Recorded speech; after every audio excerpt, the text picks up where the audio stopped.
జరుగుతున్నది ఏంది ఇవాళ జర ఆ ఫోన్లు బంద్ చేయరాదు పోయి కొద్దిసేపు ఊకెళ్ళింది కొద్దిగా సైలెంట్ అన్న పెట్టుకోండి అంతగానో ఇంపార్టెంట్ ఫోన్లు ఉంటే బయటకన్నా పోండి దయచేసి మిత్రులు నేను కోరేది ఏమంటే మేము గత 2 రోజులుగా నిన్న ఈరోజు గౌరవ స్పీకర్ గారిని కోరినాం సెషన్ నడుస్తోంది కాబట్టి ఏదో కుంభకోణము లంబకోణము అని గవర్నమెంటు క్యాబినెట్ ఏదో గంటన్నర సేపు తర్కం చేసింది చర్చించింది పరిశోధించింది సాధించింది ఏదో కనిపెట్టినరు అని చెప్పి లీక్లు ఇస్తా ఉన్నారు మేమేం అడిగామంటే ఈ 4 గోడల మధ్యన 4 సన్నాసులు మాట్లాడాడు ఎందుకు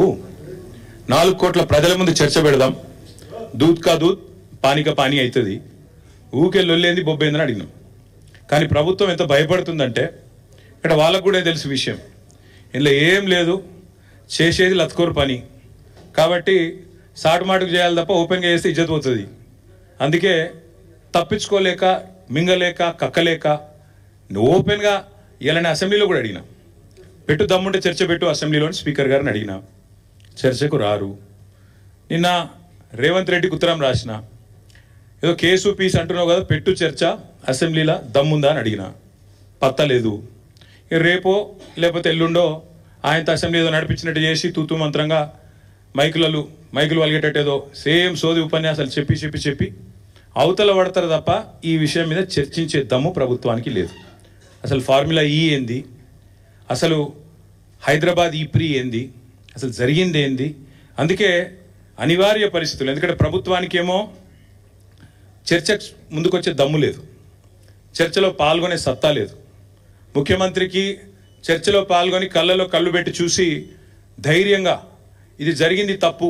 అని రుజువుపించే శక్తి లేదు ఏదో కేసు పెట్టాలనే ఒక సాడిస్ట్ మెంటాలిటీ తప్ప ఇవాళ జరిగిందేందో కనీసం మీ ద్వారానన్నా ప్రజలకు చెప్పాలా ముఖ్యంగా తెలంగాణ ప్రజలకు ఎవరైతే ఇవాళ మమ్మల్ని ఎవరైనా రోడ్డు మీద గుర్తుపడుతున్నారంటే దానికి కారణం తెలంగాణ ప్రజలు ఎందుకంటే వారు ఓట్లు వేస్తే నేను ఇప్పటికీ 5 సార్లు ఎమ్మెల్యేగా గెలిచినవాడిని ఉప ఎన్నికతో కూడా కలుపుకుంటే 5 ఎలక్షన్లు గెలిచినవాడిని కాబట్టి తప్పకుండా వారికన్నా నిజాలు చెప్పాలా అన్న ఉద్దేశంతో ఈరోజు ఈ ప్రెస్ కాన్ఫరెన్సు మా సోదరుడు నరేందర్ రెడ్డి గారిని ఆహ్వానించడానికి అదేవిధంగా మరి ఈ విషయంలో కూడా వాస్తవాలు ప్రజలకు చెప్పడానికే నేను ప్రత్యేకంగా ఈ ప్రెస్ కాన్ఫరెన్స్ నిర్వహిస్తాను జరిగింది ఏంది మీకు లాస్ట్ టైం కూడా చెప్పాను మళ్ళీ ఒక్కసారి చరిత్ర చరణం అయినప్పటికీ కొద్దిగా మీకు బోర్ కొట్టినప్పటికీ దయచేసి సావధానంగా వినాలని రిక్వెస్ట్ హైదరాబాద్లో ఇండియాలో ఈ car racing motor sports racing అనేది రావాలని ఈ క్రీడగా బహుళ ప్రాచుర్యం పొందిన ఈ మోటార్ స్పోర్ట్ రేసింగ్ ఏదైతే ఉందో ఇక్కడికి తేవాలని చాలా ప్రయత్నాలు గతంలో కూడా జరిగినాయి చంద్రబాబు నాయుడు గారు ముఖ్యమంత్రిగా ఉన్నప్పుడు 2001వ సంవత్సరంలో ఆనాడు ఫార్ములా 1 రేస్ని ఇక్కడికి తేవాలని చాలామంది మిత్రులు కూడా మీడియాలో ఫార్ములా 1ని ఫార్ములా ఈని కలగాపులగం చేసి వాడుతున్నారు దయచేసి అందుకే మీకు వివరంగా చెప్తాను ఫార్ములా 1, 2, 3, 4 అవేమో regular internal combustion engines ice engines అంటారు వాటితో జరిగే రేసులు ఫార్ములా ఈ అంటే ఎలక్ట్రిక్ వాహనాలతో జరిగే రేసు ఫార్ములా ఈ ఇవన్నీ కూడా FIA కిందికి వస్తాయి ఫెడరేషన్ ఆఫ్ ఇంటర్నేషనల్ ఆటోమొబైల్స్ అని దాని కిందికి వస్తాయి ఎట్లయితే క్రికెట్లో మనకు BCCI ICC 2 ఉంటాయి BCCI అంటే Bharat cricket board of cricket control India ICC అంటే ఇంటర్నేషనల్ క్రికెట్ కౌన్సిల్ అట్లాగే ఇందులో కూడా 2 అసోసియేషన్స్ ఉన్నాయి ఒకటి FMSCI federation of motor sports clubs India same BCCI మాదిరిగా ఇండియాలో ఒకటి ఉంది అదే మాదిరిగా మళ్ళీ ఇంటర్నేషనల్గా FIA ఫెడరేషన్ ఇంటర్నేషనల్ ఆటోమొబైల్ ఆ FIA అనేది ఎపెక్స్ బాడీ దాని కిందనే F1, F2, F3, F4, FE అంటే ఫార్ములా ఈ రేస్లన్నీ కూడా వాళ్ళ కిందనే నడుస్తాయి ఎప్పుడైతే చంద్రబాబు నాయుడు గారు 2001, 2, 3 ఆ ప్రాంతంలో ఈ బర్నీ ఎకెల్స్టోన్ అని ఆయన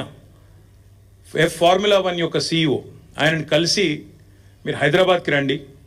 మీరు ఇక్కడ రేస్ పెట్టడానికి కావాల్సిన ఏర్పాట్లు నేను చేస్తాను ప్రభుత్వ పరంగా అని ప్రయత్నం ప్రారంభించారు కానీ దురదృష్టం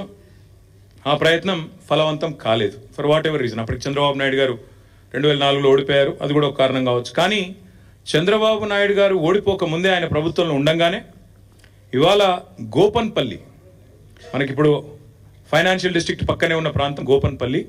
అక్కడ 580 ఎకరాల భూసేకరణకు నోటీసులు కూడా ఆనాడు ప్రభుత్వం ఇవ్వడం జరిగింది రెవెన్యూ డిపార్ట్మెంట్ ద్వారా. దేనికి? ఒక formula 1 race track, permanent track ఇండియాలో బిల్డ్ చేయాలి, దానికి హైదరాబాదే కేంద్రం కావాలి అనే కోరికతో ఆనాడు చంద్రబాబు నాయుడు గారి ప్రభుత్వం ఒక బలమైన ప్రయత్నం చేసింది. దురదృష్టం వారి ప్రభుత్వం పోయింది. ఆ తర్వాత వచ్చిన కాంగ్రెస్ ప్రభుత్వం వాళ్ళు దాన్ని పట్టించుకోలేదు. అట్లే ఆ రైతులు కూడా ఎవరైతే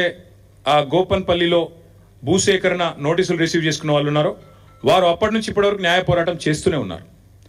ఆ రైతుల్లో ఒక ఆయన రేవంత్ రెడ్డి కూడా ఉన్నాడు. ఈరోజు ముఖ్యమంత్రిగా ఉన్న రేవంత్ రెడ్డికి కూడా అక్కడ 15 ఎకరాల భూమి ఉంది. సో ఇప్పుడు నేను చెప్పే స్టోరీ అంతా రేవంత్ రెడ్డి కూడా ఎరికే.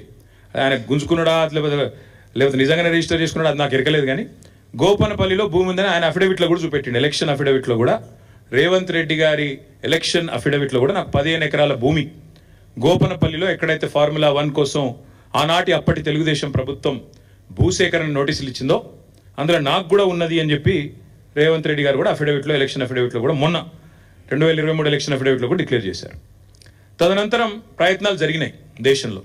ఈ F1 అనే రేసును తేవాలి, ఎందుకంటే చాలా విస్తృతమైన ప్రచారం కలిగిన బాగా పాపులర్ రేస్ F1. దాని చుట్టూ మర్చెండైజింగ్, దాని చుట్టూ కొన్ని సిటీల యొక్క గ్రోతే దాని చుట్టూ. మొనాకో అనే ఒక సిటీ ఉంటుంది, ఒక కంట్రీ కమ్ సిటీ. అది మొనాకో దగ్గర కంట్రీ వరల్డ్ ఫేమస్. అక్కడ పెద్ద పెద్ద వాళ్ళు ప్రపంచంలో ఉండే బిలియనీర్లు అందరూ దిగుతారు. అసలు ఆ మొనాకో అనే సిటీ వెలుగులోకి వచ్చిందే ఈ ఫార్ములా 1 రేస్ వల్ల. అట్లా ఒక ఫార్ములా 1 రేస్ని ప్రపంచవ్యాప్తంగా ఒక అంచనా ప్రకారం 200 కోట్ల పైచిలకు మంది చూస్తారు. 2 బిలియన్ ప్లస్ పీపుల్ చూస్తారు. అంత popular racing formula 1 racing. So మన దేశంలో కూడా ప్రయత్నాలు జరిగి చివరికి ఉత్తరప్రదేశ్లో అప్పుడు జేపీ గ్రూప్ అని ఉండేది, ఇప్పుడు కూడా ఉన్నట్టుంది, జయప్రకాష్ గ్రూప్. నోయిడాలో వారు ఒక ట్రాక్ కట్టారు. పెద్ద ట్రాక్ కట్టి ఆ ట్రాక్లో ఫార్ములా 1 వాళ్ళని ఒప్పించి మొత్తానికి ఉత్తరప్రదేశ్ నోయిడాలో డబ్బులు మేము పెడతాము అని చెప్పి 1700 కోట్ల రూపాయలు ఖర్చు చేసి, ఇది ఎప్పుడు నేను చెప్పేది 2009-10 ఆ ప్రాంతంలో